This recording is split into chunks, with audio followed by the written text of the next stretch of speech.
ప్రముఖ కవి, రచయిత అందెశ్రీ కన్నుమూశారు. ఇంట్లో ఒక్కసారిగా ఆయన కుప్పకూలి పడిపోయారు. గాంధీ ఆసుపత్రిలో చికిత్స పొందుతూ మృతి చెందారు. అందెశ్రీ 1961 జూలై 18న జన్మించారు. తెలంగాణ రాష్ట్ర గీతం జయ జయ హే తెలంగాణను అందెశ్రీయే రచించారు.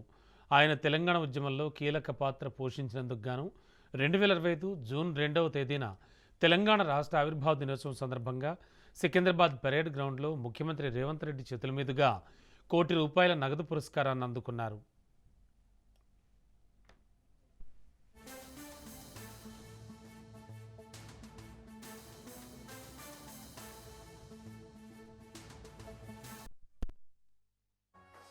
జయ జయ హే తెలంగాణ జననీ జయకేతనం ముకోటి గొంతుకలు ఒక్కటైన చేతనం తరతరాల చరిత గల తల్లి నీరాజనం పద పదాన నీ పిల్లలు ప్రణమిల్లిన శుభ తరుణం జయ తెలంగాణ జయ జయ తెలంగాణ జయ తెలంగాణ జయ జయ తెలంగాణ.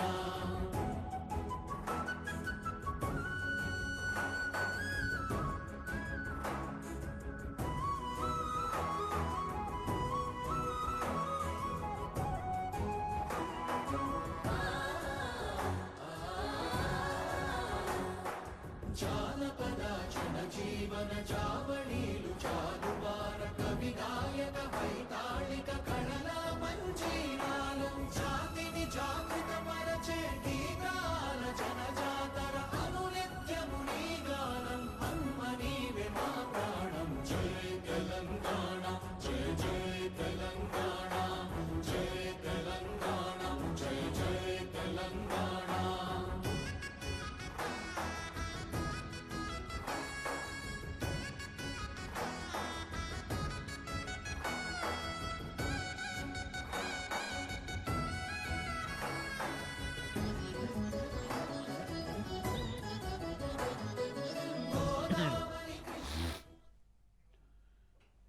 ఇక ఇదే అంశానికి సంబంధించి మరింత సమాచారం అందించడానికి మా కరెస్పాండెంట్ రాజు సిద్ధంగా ఉన్నారు. రాజు, ప్రస్తుతానికి అందెశ్రీ మృతదేహం ఎక్కడుంది? ఆయనకు ఘన నివాళి అర్పిస్తూ వస్తున్నారు రాష్ట్ర వ్యాప్తంగా, అలాగే దేశవ్యాప్తంగా ఆయన అభిమానులు కావచ్చు, అలాగే సాహితీ ప్రియులు కావచ్చు. రైతమన ఆ ప్రముఖ కవి, రచయిత, తెలంగాణ ఉద్యమంతో పెనవేసుకున్నటువంటి అనుబంధం ఉన్నటువంటి అందెశ్రీ అద్దే ఎల్లయ్య ఆయన కలం పేరు శ్రీగా పెట్టుకున్నారు. ఇంటి పేరు కలం పేరు కలిపి అందెశ్రీగా ఆయనను పిలుస్తూ ఉంటారు. అయితే ఆయన 64వ ఏట ఇవాళ ఉదయం కన్నుమూశారు. ఆయన నివాసం ఉంటున్నటువంటి లాలాపేట నివాసంలో ఒక్కసారిగా ఆయన అనారోగ్యంతో కూలిపోయినటువంటి పరిస్థితి అయితే వెంటనే కూడా కుటుంబ సభ్యులు గాంధీ హాస్పిటల్కి తరలించగా అప్పటికే ఆయన మృతి చెందినట్లు కూడా డాక్టర్లు నిర్ధారించారు. కొద్దిసేపటినే ఒక పోస్ట్ మార్టం పూర్తి చేసినటువంటి వైద్యులు ఆయన మృతదేహాన్ని లాలాపేట నివాసానికి కుటుంబ సభ్యులు తరలిస్తున్నటువంటి పరిస్థితి అయితే ఉంది. ప్రముఖ రచయితగా అందెశ్రీ గుర్తింపు పొందారు. ఆయన ఎటువంటి పాఠశాల విద్యాభ్యాసం లేకుండానే గొప్ప కవిగా, రచయితగా ఒక పేరు ప్రఖ్యాతలు సంపాదించుకున్నటువంటి వ్యక్తి అందెశ్రీగా చెప్పాలి. ఏ మాత్రం తీసుకోకుండా ఇతర కవులతో కావచ్చు, ఆయనకంటూ సొంత అయినటువంటి పేరు ప్రఖ్యాతలు సంపాదించుకున్నటువంటి కవిగా గుర్తింపు తెచ్చుకున్నారు.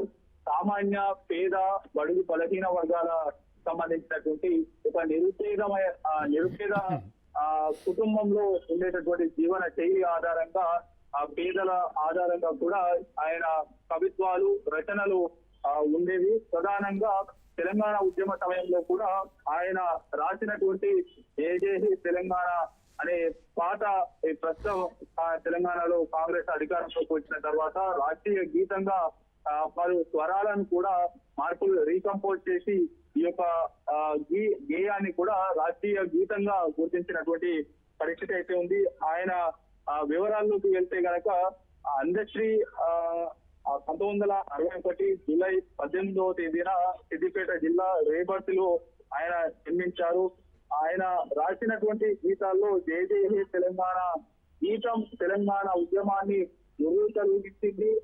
మరి మరింత ఆ ఉత్సాహంతో యువత తెలంగాణ ఉద్యమంలో పార్టిసిపేట్ చేసే విధంగా కూడా కిరీట్ నింపిందనేది అయితే చెప్పక తప్పనటువంటి పరిస్థితి అయితే ఉంది. అంతేకాకుండా తెలంగాణ ఉద్యమంలో అన్ని వర్గాలను సమాయత్తం చేస్తుంటే తన పాటల ద్వారా గలం ద్వారా తెలంగాణ సమాజాన్ని మేలుకొల్పుతూ తెలంగాణ సమాజానికి జరుగుతున్నటువంటి అన్యాయాన్ని కూడా వెలికెత్తి చూపేటటువంటి ప్రయత్నం చేశారు. ఆయన రాసినటువంటి జయ జయ హే తెలంగాణ గేయాన్ని రాష్ట్రీయ గీతంగా ప్రకటించిన తరుణంలోనే రాష్ట్ర ప్రభుత్వం ఆయనకు ₹1,00,00,000 బహుమానాన్ని కూడా ప్రకటించింది. అయితే అందశ్రీ అసలు పేరు అందే చెల్లయ్యగా ఉంది. ఆయన ఇటీవలనే కాకతీయ యూనివర్సిటీ నుంచి గౌరవ డాక్టరేట్ ని కూడా పొందినటువంటి పరిస్థితి అయితే ఉంది. ఆ అందశ్రీ అశుభ కవిత్వం అని చెప్పడంలో దిట్ట. అంతేకాకుండా 2006 సంవత్సరంలో వచ్చినటువంటి గంగా సినిమాకు అందశ్రీ నంది పురస్కారం కూడా అందుకున్నారు. అందశ్రీకి ముగ్గురు కుమారులు ఒక కుమారుడు ఉన్నారు. 2014లో academy of universal global peace doctorate కూడా ఆయన అందుకున్నటువంటి పరిస్థితి ఉంది. 2015లో దశరథి సాహిత్యం పురస్కారం అందుకున్నారు. 2015లో రావూరి భరద్వాజ సాహిత్య పురస్కారం కూడా అందుకున్నారు. ఆయన రాసినటువంటి మరో పాటల్లో కూడా మాయమవుతున్నాడమ్మ మనిషన్నవాడు అనేటటువంటి పాటకు విశేషమైనటువంటి ఆదరణ దక్కింది. పూర్తి స్థాయిలో కూడా కోట్లాది ప్రజల గొంతుపై నినదించే విధంగా కూడా తెలంగాణ ఉద్యమాన్ని సమాయత్తం చేసినటువంటి కవి రచయితగా పెంచినటువంటి అందశ్రీ లేకపోవడం తెలంగాణ కళ అటు ఆయన చేసినటువంటి సాహితీ సేవలకు తీరని లోటుగా సాహితీ రంగానికి కూడా తీరని లోటుగా చెప్పుకోవాల్సినటువంటి అవసరం ఉంది. తెలంగాణ సాహితీ శిఖరం కూలిపోయింది, నేల కూలిపోయింది అంటూ కూడా సీఎం రేవంత్ రెడ్డి ఆయన ప్రగాఢ సంతాపాన్ని కూడా వ్యక్తం చేశారు. ఆయనతో ఉన్నటువంటి అనుబంధాన్ని కూడా ఆయన వ్యక్తం చేసేటటువంటి స్మరించుకున్నటువంటి పరిస్థితి అయితే ఉంది. పూర్తి స్థాయిలో కూడా అందశ్రీ మరణ వార్త విన్నటువంటి రాజకీయ సినీ కవులు కవితా రంగానికి సంబంధించినటువంటి అనేక మంది వివిధ కళారంగాలకు సంబంధించినటువంటి వ్యక్తులు కూడా అనేక మంది ఆయన్ని స్మరించుకుంటున్నారు. ఆయనతో ఉన్నటువంటి అనుబంధాన్ని కూడా పెనవేసుకుంటున్నారు. మరోసారి స్మరించుకుంటున్నటువంటి పరిస్థితి అయితే ఉంది. ఆయన ఇప్పటికే ఆయన మృతదేహాన్ని ఆయన నివాసమైనటువంటి లాలాపేట్ కు తరలించిన నేపథ్యంలో ప్రభుత్వం రాష్ట్ర ప్రభుత్వం కూడా అధికారిక లాంఛనాలతో ఆయన అంత్యక్రియ జరిపేందుకు కూడా ఏర్పాట్లు చేయాలని ఆదేశాలు సీఎం రేవంత్ రెడ్డి జారీ చేసినటువంటి పరిస్థితి అయితే ఉంది. ఏమైనప్పటికీ పూర్తి స్థాయిలో అందరికీ ఒక మారుమూల పల్లె నుంచి వచ్చినటువంటి వ్యక్తి పాఠశాల విద్యాభ్యాసం లేకుండానే సమాజం పట్ల ఆయనకు ఉన్నటువంటి ఆలోచనలు అదే మాట తీరు ఆధారంగా పాటలు కవిత్వాలు రాయడం పేరొందిన కవిగా రచయితగా గుర్తింపు తెచ్చుకున్నటువంటి అందశ్రీ లేకపోవడం తెలంగాణ సాహితీ లోకానికి తీరని లోటుగా కూడా భావించాలి. ఇప్పటికే రాజకీయ సినీ ప్రముఖులతో పాటుగానే కీలకమైనటువంటి వారు కూడా ఈ యొక్క సంతాపం తెలుసుకున్నటువంటి పరిస్థితి అయితే నిర్మాణం. ఓకే, థ్యాంక్ యూ రాజు.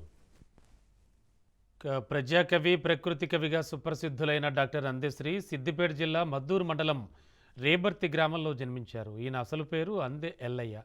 ఈయన ఒక అనాథగా పెరిగారు. చదువుకోలేదు.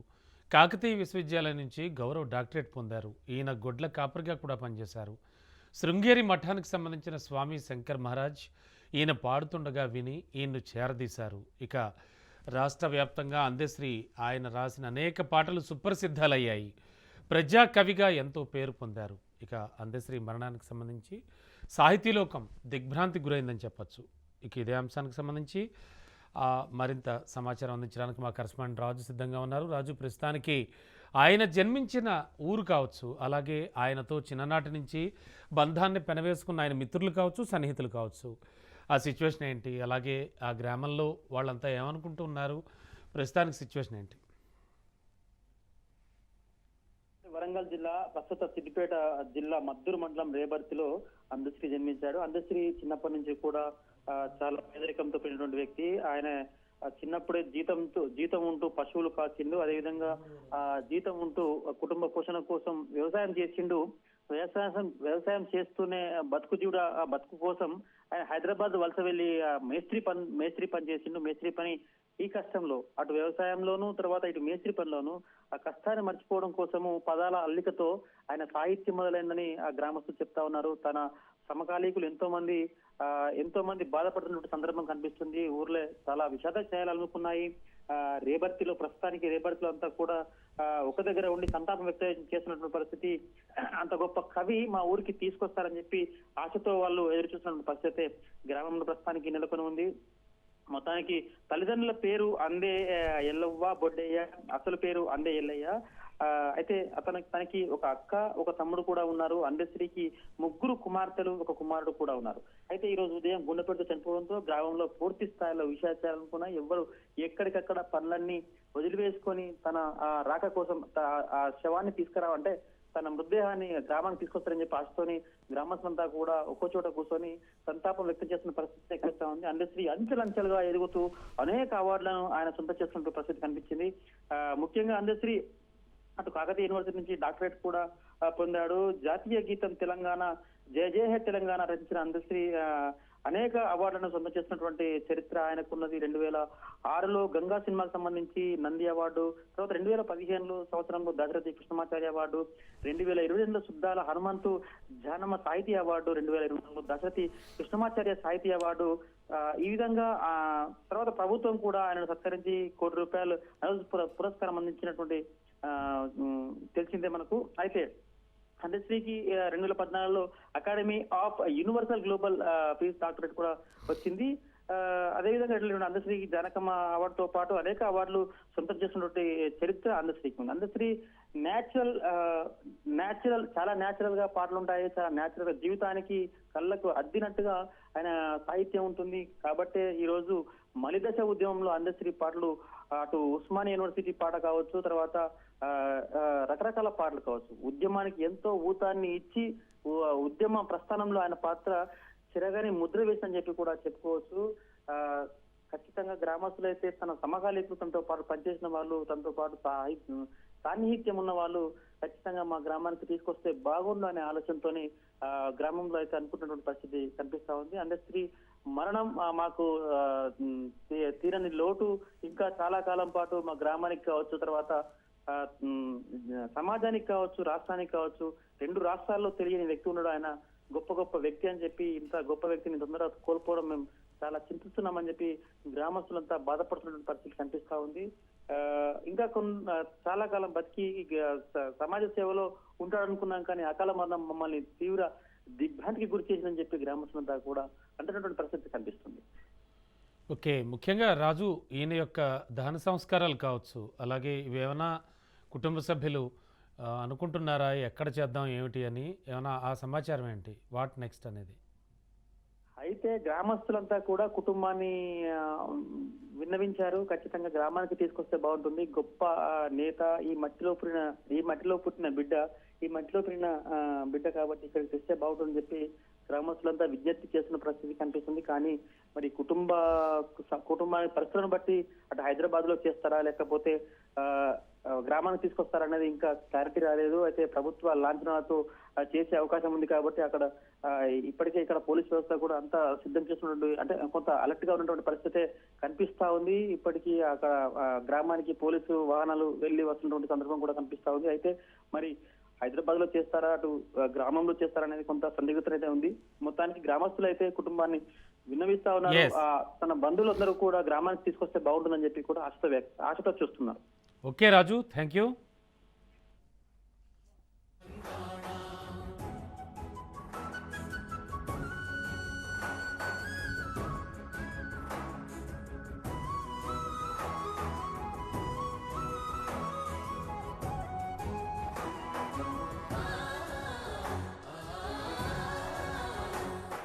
జానపద జనజీవన జావళీలు జాలువార కవి గాయక వైతాళిక కళల మంజీరాలు జాతిని జాగృత మరచే గీతాల జనజాతర అనునిత్యము నీ గానం అమ్మ నీవే మా ప్రాణం. జై తెలంగాణ, జై జై తెలంగాణ.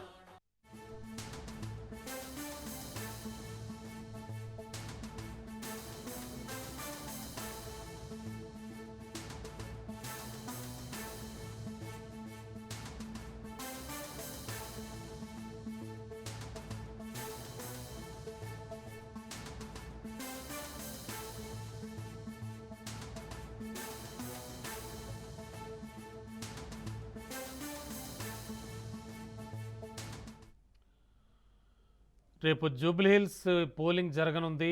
పోలింగ్కి సంబంధించినటువంటి అన్ని ఏర్పాట్లు అధికారులు చేస్తున్నారు. ఈ నెల 14న కౌంటింగ్ జరుగుతుంది. రేపు ఉదయం 7 గంటల నుంచి సాయంత్రం 6 గంటల వరకు పోలింగ్ జరుగుతుంది. వాళ్ళ సిబ్బందికి పోలింగ్ సామాగ్రి పంపిణీ చేయనున్నారు అధికారులు.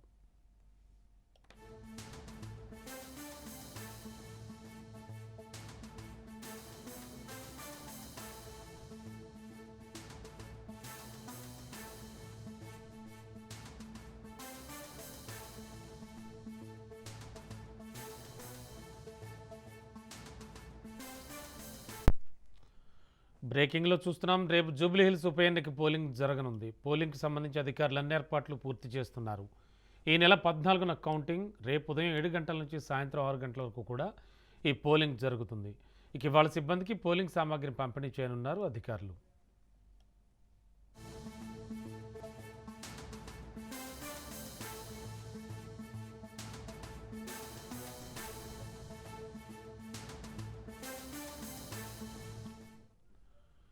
ఇక జూబ్లీహిల్స్ ఉప ఎన్నిక బరిలో మొత్తం 58 మంది అభ్యర్థులుంటే ప్రధానంగా కాంగ్రెస్, బీఆర్ఎస్, బీజేపీ మధ్య పోటీ నెలకొనుంది. నియోజకవర్గంలో 4 లక్షలకు పైగా ఓటర్లున్నారు. మొత్తం 407 పోలింగ్ స్టేషన్లు ఏర్పాటు చేశారు. వీటిలో 226 పోలింగ్ స్టేషన్స్ సమస్యాత్మక స్టేషన్లుగా గుర్తించారు. ఇక అన్ని పోలింగ్ స్టేషన్లలో సీసీ కెమెరాలు ఏర్పాటు చేశారు. ఈసారి కొత్తగా డ్రోన్ల ద్వారా నిఘా పెడుతున్నారు. ఒక్క పోలింగ్ స్టేషన్లో 4 బ్యాలెట్ యూనిట్లుంటాయి. 139 పోలింగ్ లొకేషన్స్లో 407 పోలింగ్ బూతులు ఏర్పాటు చేశారు. బూతుల వద్ద 3 అంచెల భద్రత ఏర్పాటు చేశారు. లేటెస్ట్ ఇన్ఫో ఇదే అంశానికి సంబంధించి మా కరస్పాండెంట్ పవన్ అందిస్తారు. పవన్, జూబ్లీ హిల్స్ ఉప ఎన్నిక రేపు ఉదయం ప్రారంభం కానుంది. ఎలాంటి జాగ్రత్తలు తీసుకున్నారు? ఎలాంటి భద్రతా చర్యలు చేపట్టారు? అయితే రేపు జరగబోయే జూబ్లీహిల్స్ ఉప ఎన్నికలకు సంబంధించి నోడల్ అధికారులు కూడా అన్ని ఏర్పాట్లు కూడా పూర్తి చేస్తున్నారు. అయితే ఈవీఎం సంబంధించిన సామాగ్రిని కూడా ఏ పోలీస్ స్టేషన్ కి ఏ సిబ్బందికి దీనికి సంబంధించి కూడా పూర్తిగా ఇప్పటికే ఈ యొక్క మిషన్లు కావచ్చు, అంతేకాకుండా వస్తువులు కూడా అందిస్తున్నారు. ముఖ్యంగా చూస్తే మాత్రం ప్రధానంగా పోలింగ్ చాలా ప్రశాంత వాతావరణంలో జరిగే విధంగా కూడా అన్ని ఏర్పాట్లు కూడా పూర్తి చేశారు. ఎక్కడైతే సమస్యాత్మకమైన ప్రాంతాలు ఉంటాయో ఆ ప్రాంతాల్లో మాత్రము పూర్తిగా అంటే సీసీ కెమెరాలతో పాటు డ్రోన్ కెమెరాల ద్వారా ఎప్పటికప్పుడు ఒక పోలింగ్ కావచ్చు, అంతేకాకుండా ఓటర్ సంబంధించిన కూడా సీసీ ఫుటేజ్ ద్వారా ఎవరెవరు వస్తున్నారు, ఎవరెవరు వెళ్తున్నారు అనే దానిపైన కూడా ప్రత్యేక నిఘా కూడా పెట్టారు. మొత్తానికి ఓవరాల్ గా చూస్తే జూబ్లీహిల్స్ నియోజకవర్గంలో గతంలో జరిగిన గొడవలను కూడా దృష్టిలో పెట్టుకొని ఈసారి అలాంటి సిచ్యువేషన్ క్రియేట్ కాకుండా కావాల్సిన ఏర్పాట్లు చేస్తామని చెప్పి కూడా మరోవైపు పోలీసులు చెప్తున్న పరిస్థితి కనిపిస్తుంది. పోలీస్ వ్యవస్థ మాత్రము చాలా నిఘా పెంచాము, అంతేకాకుండా ప్రతి పోలీస్ స్టేషన్ లో ఏదైనా అనుమానం ఉంటే ఫ్లైయింగ్ స్క్వాడ్ కూడా ఉంటుంది. అక్కడ వాళ్ళు వెంటనే చర్యలు కూడా తీసుకుంటారు.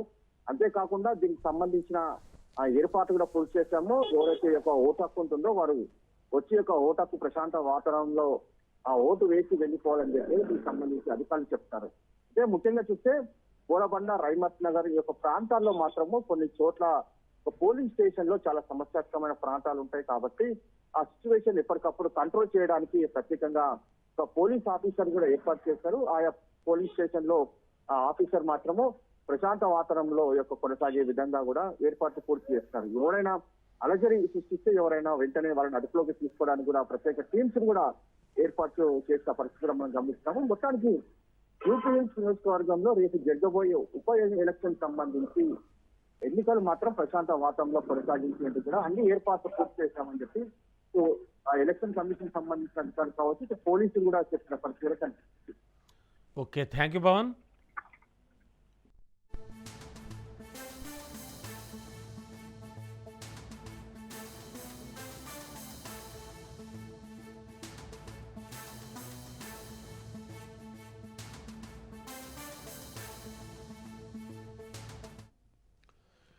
మరో బ్రేకింగ్ చూస్తున్నాం. ఇవాళ ఏపీ కేబినెట్ భేటీ జరగనుంది. ఉదయం 11 గంటలకు సీఎం చంద్రబాబు అధ్యక్షతన మంత్రివర్గ సమావేశం కానుంది. ఈ నెల 14-15 తేదీల్లో విశాఖలో జరిగే పెట్టుబడుల సదస్సుపై చర్చిస్తారు. ఇప్పటికే సదస్సు ఏర్పాట్ల బాధ్యతలు మంత్రులు, అధికారులకు అప్పగించారు సీఎం చంద్రబాబు. 1,00,000 కోట్ల పెట్టుబడులకు ఏపీ కేబినెట్ ఆమోదం తెలపనుంది. మొంతా తుపాన్ ప్రభావం, నష్టం అంచనాల పరిహారంపై చర్చిస్తారు. ఇక పలు సంస్థలకు భూ కేటాయింపులకు గ్రీన్ సిగ్నల్ ఇవ్వనుంది మంత్రివర్గం. నూతన జిల్లాలు, రెవెన్యూ డివిజన్ల ఏర్పాటు, సబ్ డివిజన్ కమిటీ నివేదికపై చర్చించనుంది కేబినెట్.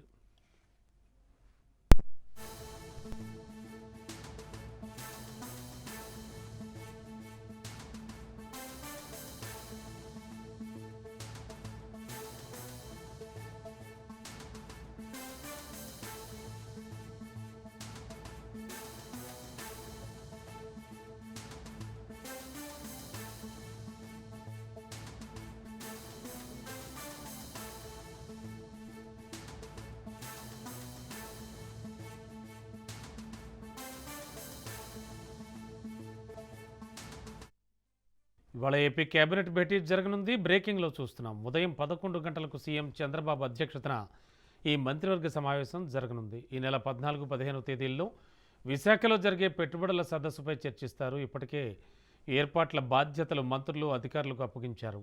1,00,000 కోట్ల పెట్టుబడులకు ఏపీ కేబినెట్ ఆమోదం తెలపనుంది. మొంతా తుపాన్ ప్రభావం, నష్ట అంచనాల పరిహారంపై చర్చిస్తారు. పలు సంస్థలకు భూ కేటాయింపులకు గ్రీన్ సిగ్నల్ ఇవ్వనుంది మంత్రివర్గం. నూతన జిల్లాలు, రెవెన్యూ డివిజన్ల ఏర్పాటు, సబ్ కమిటీ నివేదికపై చర్చించనుంది కేబినెట్. ఇక మరింత అదనపు సమాచారం అందించడానికి మా కరెస్పాండెంట్ సంతోష్ లైవ్లో సిద్ధంగా ఉన్నారు. సంతోష్, ఎటువంటి కీలక నిర్ణయాలు తీసుకోనున్నారు ఇవాళ?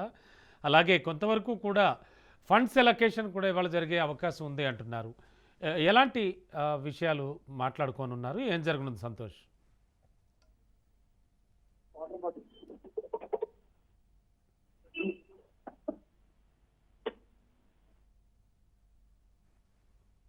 అయితే కనుక ఎస్ఐపిబిలో ఏదైతే 12వ ఎస్ఐపిబిలో తీసుకున్నటువంటి నిర్ణయాలు కావచ్చు, అదేవిధంగా పలు సంస్థల భూ కేటాయింపులు, 1,00,000 కోట్ల పెట్టుబడుల అంశాలపై కూడా సుదీర్ఘంగా చర్చించనున్నారు. దాదాపు 69 అంశాలపై అయితే గనక ఈ యొక్క కేబినెట్ భేటీలు అయితే గనక చర్చకొచ్చి వాటిని ఆమోదించే పరిస్థితులు కూడా నెలకొన్నాయని తెలుస్తా ఉంది. ప్రధానంగా ఇటు ఎస్ఐపిబి ఆమోదించినటువంటి నిర్ణయాలతో పాటు అదేవిధంగా ఇక ప్రధానంగా అంటే రాష్ట్రంలో నెలకొన్నటువంటి పెట్టుబడులు కావచ్చు, అదేవిధంగా అమరావతి రాజధాని రుణాలకు సంబంధించినటువంటి అంశం, national bank for infrastructure development కింద నిధులు ఏదైతే రుణం తీసుకుంటున్నారో దానికి సంబంధించి కేబినెట్ ఆమోదం తెలియజేయనున్నట్టు తెలుస్తోంది. అంతేకాకుండా ఇటీవలే శ్రీచరణికి గ్రూప్ 1 ఉద్యోగానికి సంబంధించి కావచ్చు, అదేవిధంగా ఇక కడపలో 1000 గజాలు కేటాయిస్తామన్నటువంటి అంశాలపై కూడా సుదీర్ఘంగా ఈ రోజు కేబినెట్ లో ఆమోదం తెలియనున్నారు. ఇక తిరుపతిలో చూసుకున్నట్లయితే కనుక ఏదైతే టీటీడీ అంటే ఏదైతే కార్పొరేషన్ బీసీ కార్పొరేషన్ డైరెక్టర్లు కావచ్చు, అదేవిధంగా డైరెక్టర్లకి సంబంధించినటువంటి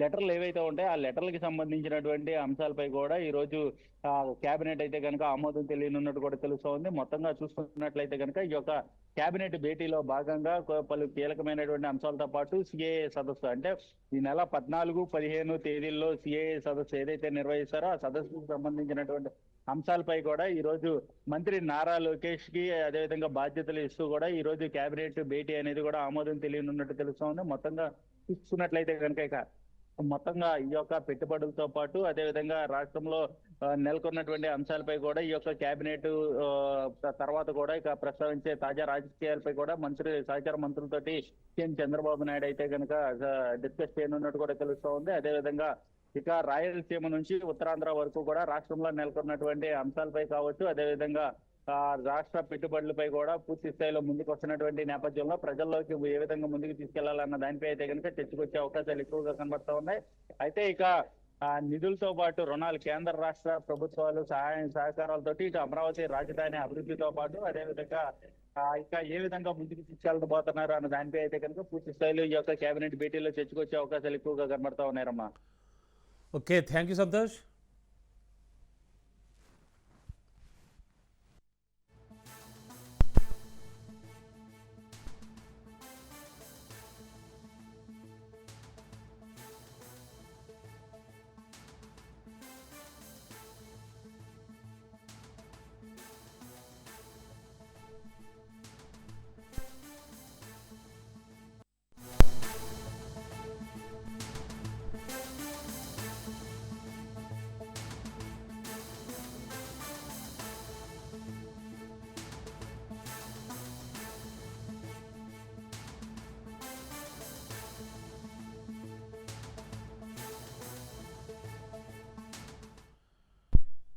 బ్రేకింగ్లో చూస్తున్నాం. మొంతా తుఫాన్ ఎఫెక్ట్ ఏపీని ముంచెత్తిన కారణంగా జరిగిన నష్టాన్ని అంచనా వేయడానికి రాష్ట్రంలో కేంద్ర బృందం పర్యటించనుంది. రాష్ట్రంలో ఇవాళ రేపు 6 జిల్లాల్లో ఈ బృందం పర్యటిస్తుంది. ఈ తుఫాన్ ప్రభావిత జిల్లాలు ప్రకాశం, బాపట్ల, కృష్ణా, ఏలూరు, తూర్పుగోదావరి, కోనసీమ జిల్లాల్లో జరిగిన నష్టాలను ఈ బృందం అంచనా వేస్తుంది.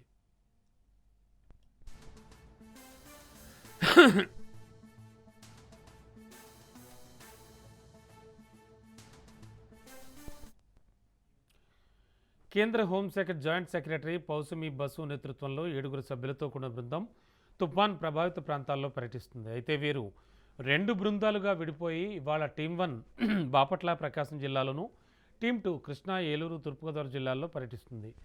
ఈ పర్యటన అనంతరం నష్టాలను స్వయంగా పరిశీలించడంతో పాటు తుఫాను బాధితులతో మాట్లాడనున్నారు.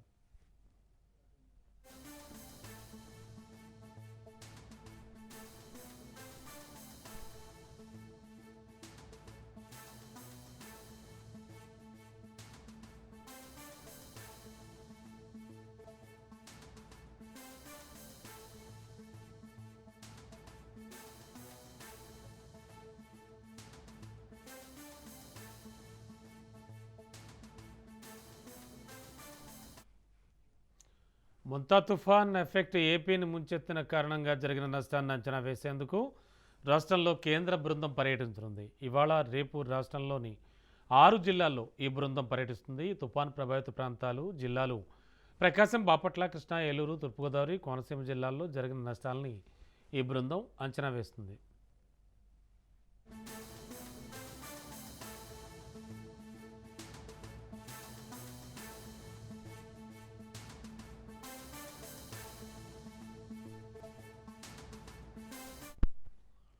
కేంద్ర హోంశాఖ జాయింట్ సెక్రటరీ పౌసిమి బసు నేతృత్వంలో 7 సభ్యులతో కూడిన బృందం తుఫాన్ ప్రభావిత ప్రాంతాల్లో పర్యటిస్తుంది. అయితే వీరు 2 బృందాలుగా విడిపోయి ఇవాళ టీమ్ 1 బాపట్ల, ప్రకాశం జిల్లాలోనూ, టీమ్ 2 కృష్ణా, ఏలూరు, తూర్పుగోదావరి జిల్లాల్లో పర్యటిస్తారు. పర్యటన అనంతరం నష్టాలను స్వయంగా పరిశీలించడంతో పాటు తుఫాన్ బాధితులతో మాట్లాడతారు.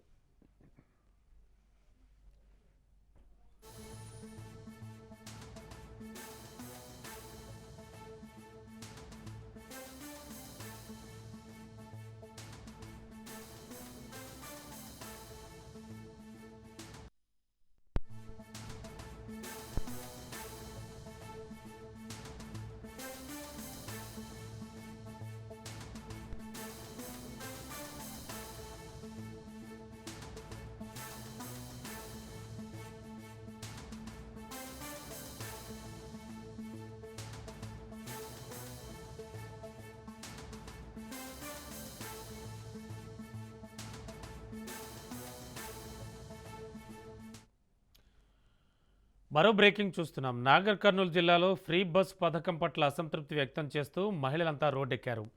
ఆర్టీసీ బస్సులు ఆగకపోవడంతో మహిళలు అన్న రేవంత్ అన్న మాకు ఫ్రీ బస్సులు వద్దంటూ అసహనం వ్యక్తం చేశారు. మన్ననూరు గ్రామం వద్ద తీవ్ర ఆగ్రహంతో రోడ్డుపైకి వచ్చిన మహిళలు ఆర్టీసీ బస్సులు ఆగడం లేదంటూ తీవ్రంగా మండిపడ్డారు. ప్రతిరోజు గ్రామం నుంచి ఆర్టీసీ బస్సుల్లో వెళ్లే మహిళలు ఫ్రీ బస్ పథకం వల్ల డ్రైవర్లు ఆపడం లేదని తమను చిన్న చూపు చూస్తున్నారంటూ ఆగ్రహం వ్యక్తం చేశారు. ఉచిత బస్సు పథకాన్ని అందరికీ సౌకర్యవంతంగా అమలు చేసేలా ప్రభుత్వం చర్యలు తీసుకోవాలంటూ వారు కోరుతున్నారు.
అందరికీ ఒక విన్నపము, ఫ్రీ బస్సు తీసేయండి, మాకు ఒక మంచి చేయండి, మంచి చర్యలు